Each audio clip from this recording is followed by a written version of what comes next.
ভগবান বিষ্ণু কেন শ্রীকৃষ্ণ রূপে অবতীর্ণ হয়েছিলেন? দ্বাপর যুগে পাশবিক শক্তি যখন সত্য সুন্দর ও পবিত্রতাকে গ্রাস করতে উদ্যত হয়েছিল, তখন সেই অসুন্দর অসুর ও দানবীয় পাশবিক শক্তিকে দমন করে মানবজাতিকে রক্ষা এবং শুভ শক্তিকে পুনঃপ্রতিষ্ঠার লক্ষ্যে ভগবান শ্রীকৃষ্ণের আবির্ভাব ঘটেছিল পূর্ণ অবতার রূপে।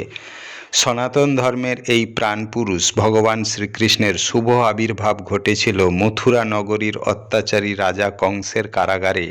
সেই সময় ধরাধামে হানাহানি, রক্তপাত, সংঘর্ষ, রাজ্য লোভে রাজন্যবর্গের মধ্যে যুদ্ধ বিগ্রহ তথা পৃথিবী মর্মাহত হয়েছিল। ঠিক সেই সময় সৃষ্টি স্থিতি প্রলয়ের যুগ সন্ধিক্ষণে ভগবান শ্রীকৃষ্ণের আবির্ভাব অনিবার্য হয়ে পড়েছিল।